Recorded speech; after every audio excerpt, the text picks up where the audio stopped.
The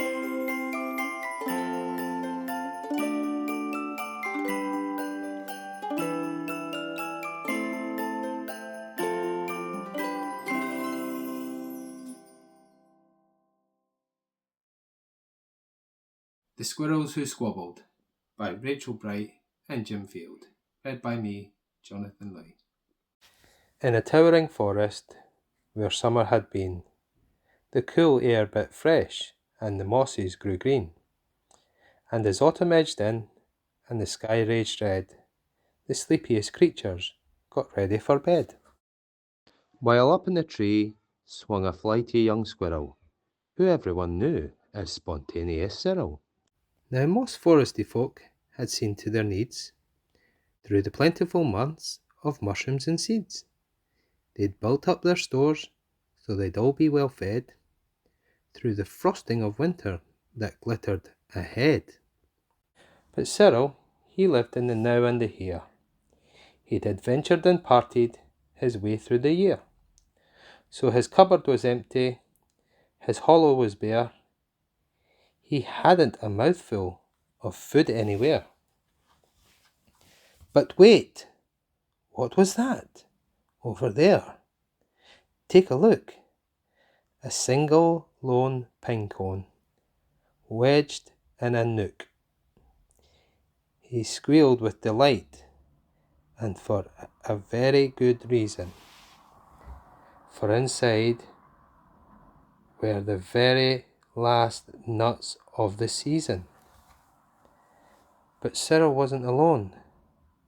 There were more hungry eyes. Yes, plan ahead Bruce had his sights on the prize.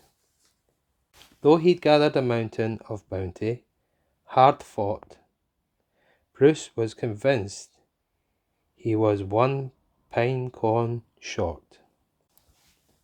I simply must have it, he wistfully cried, as he dreamt of the fresh, juicy pine nuts inside. So as Cyril set off on his way to the ground, Bruce, he was also last pine cone bound. Then sprinted and scurried, with no time to gamble. They scratched at the bark in their scampering scamble.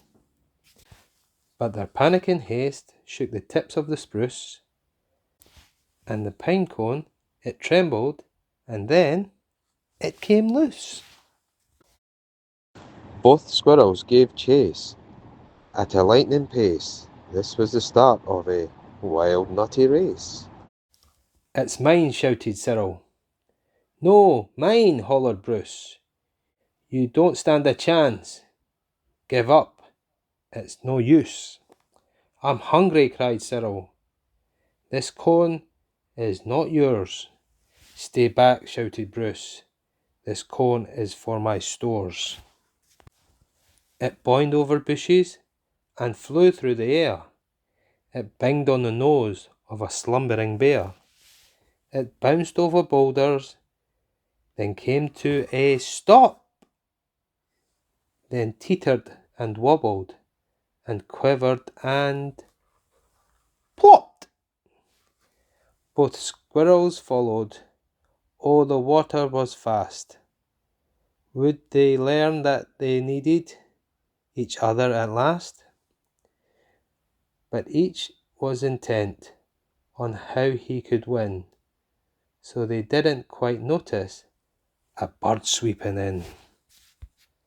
Cyril and Bruce, they watched in dismay as their cone disappeared, up, up and away. Come back, shouted Cyril. They're our nuts, exclaimed Bruce. But all hope was gone. It was simply no use. And meanwhile they drifted right up to the edge. Greed, it was driving them over the edge. Cyril and Bruce, they had taken a fall. They were paying the price for wanting it all. They'd squandered their chances to team up and share. Would their nutty young hopes simply end in despair. Bruised and beraggled, they swept past dry land. Cyril grabbed a branch with a trembling hand. Catching Bruce with the other, he heaved and he huffed, and dragged him to safety with panting and puffs. They stared at the sky, quite lost in deep thought, until Bruce looked at Cyril and let out a snort. "How silly we are," he proclaimed. All a jiggle. "How greedy I've been," spluttered Bruce with a giggle. "We shall change from today. May the squabbling cease. We should celebrate, seeing we're both in one piece." From that day and forward they made a great pair.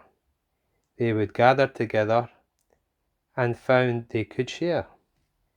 Yes, Cyril and Bruce, they knew in the end the best thing to share is a laugh with your friend.